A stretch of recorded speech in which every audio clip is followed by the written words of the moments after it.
நிஜமாவே இன்னைக்கு வந்து இவங்கள பார்க்கும்போது மனசுக்கு ரொம்ப கஷ்டமாக இருக்குங்க.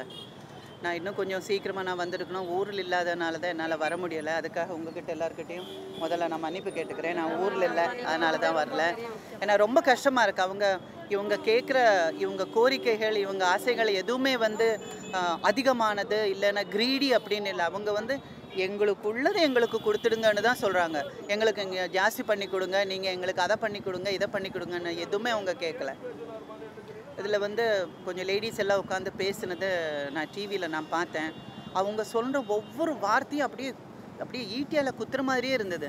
எங்கள் 5 வருஷம் ஒரே இடத்துல உட்காந்துட்டு இருக்கீங்களே, ஒரே வேலை செஞ்சுட்டு இருக்கீங்களே, அதை விட்டு போங்கன்னு சொல்லும்போது உங்களால் போக முடியலையே. 15 வருஷமாக 20 வருஷமாக ஒரே வேலையை நாங்கள் செஞ்சுட்டு இருக்கோம். எங்களை எப்படிங்க நீங்கள் தூக்கி வெளியில் போடலான்னு அவங்க அந்த லேடிஸ் பேசும்போது கஷ்டமாக இருக்குது. நான் இங்கே வரும்போது எனக்கு 20 வயசு இருந்தது, இல்லை 15 வயசு இருந்தது, இல்லைன்னா 25 வயசு இருந்தது. எனக்கு இப்போ 40 வயசு ஆச்சு, 50 வயசு ஆச்சு.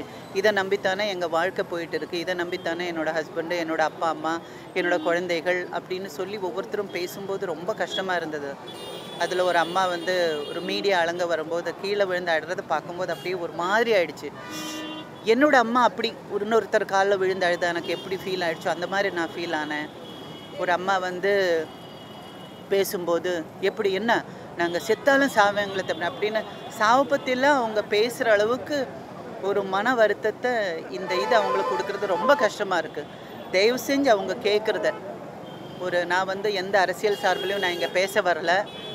என்னோடய உள்ளத்திலிருந்து இவங்களை பார்த்து இவங்க பண்ணுற வேதனை, அவங்க கேட்குற விஷயம் உண்மையானது சரியானதுன்னு ஃபீல் பண்ணுறதுனால நான் இங்கே வந்திருக்கேன்.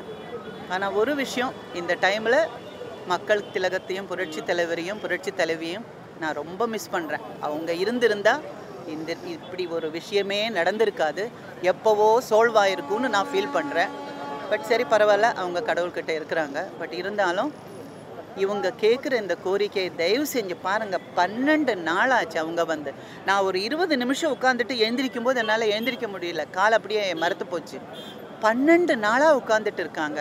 டே நைட் வெயில் எதுவுமே பார்க்காம. நைட்டில் வந்து ஏதாவது கடிச்சா கூட அவங்களுக்கு எது கடிச்சது, எங்கே ஹாஸ்பிட்டல் எடுத்துகிட்டு போகிறதுன்னு கூட அவங்களுக்கு தெரியாது. அவங்களுக்கு ஒவ்வொருத்தருக்கும் ஒவ்வொரு மெடிக்கல் கண்டிஷன் இருக்கும். உடம்பு சுகம் இல்லாதவங்க இருப்பாங்க, கரெக்டு டைமுக்கு மாத்திரை சாப்பிடாம கீழே தலை சுற்றி போகிறவங்க இருப்பாங்க. அப்படி ஏதாவது நடந்துருச்சுன்னா அவங்க ஃபேமிலிக்கு தான் அவங்க இல்லாமல் போகிறாங்க. பழி வாங்குறதுக்கோ நீங்கள் அப்படி செஞ்சால் நாங்கள் இப்படி செய்வோம், நீங்கள் இப்படி போனால் நாங்கள் அப்படி பண்ணுவோம் அப்படின்னு பேசுகிற டைம் இல்லை. தயவு செஞ்சு அவங்கள மறுபடியும் வருத்தத்தை கொடுக்காம அவங்க ஃபேமிலியோடு அவங்க இருக்கிறதுக்கு அவங்க கேட்குற இந்த விஷயத்தை தயவு செஞ்சு இந்த அரசாங்கம் செஞ்சு கொடுக்கணும். அது என்னோட ஒரு கோரிக்கை, வேண்டுதல். அவங்களுக்காக நான் உங்ககிட்ட வேண்டிக்கிறேன். Thank you so much. நீங்கள் நல்லா இருப்பீங்க, பண்ணி கொடுங்க. வரட்டு தெரியுதுப்பா.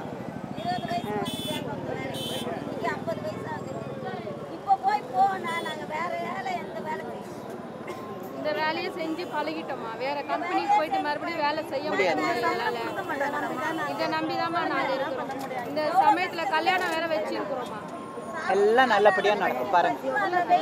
நமக்கு அப்படி ஒரு ஆசை, எல்லாம் சீக்கிரமா சுமூகமா முடியும். பிள்ளைங்களை வீட்டில் விட்டுட்டு இருக்கு, தெரியும். அது வேற பயமா இருக்கு இப்போ இருக்கிற சேஃப்டிக்கு. எங்களுக்கு கஷ்டமா இருக்கு. இங்கே இருக்கிறதுனால எங்களுக்கு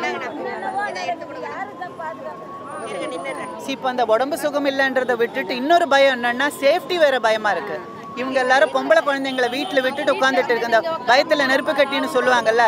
ஏன்னா இப்போ வந்து நல்ல விஷயங்களா நடந்துட்டு இருக்கு, யாராலையும் வெளியில போக முடியல. அந்த அளவுக்கு சேஃப்டி ரொம்ப மோசமா இருக்கு. அப்படி இருக்கும்போது நோயை பயப்படணும், வேலையை பயப்படணும், கிரைமை பயப்படணும். நிம்மதியாக அவங்களால இங்கே இருக்க முடியுதா சொல்லுங்கள்? வீட்டில் பெண் குழந்தை இருக்கே, வீட்டில் சின்ன குழந்தை இருக்கே, வீடு லாக் பண்ணலையே, குழந்தை டோரை திறந்துருந்தா வெளியில் போயிடுச்சுன்னா அது மிஸ் ஆகிடுமே. இதெல்லாம் நிறைய விஷயங்கள் அவங்களுக்கு வருத்தப்பட வேண்டியதாக இருக்குது. தயவு செஞ்சு நிம்மதியே இல்லாமல் இருக்கிற அவங்க லைஃபுக்கு ஒரு ஒரு பாசிட்டிவான ஒரு ரிசல்ட்டை கொடுக்கணும்னு என்னோட ஆசை. Thank you so much. அர்த்தமாப்பா?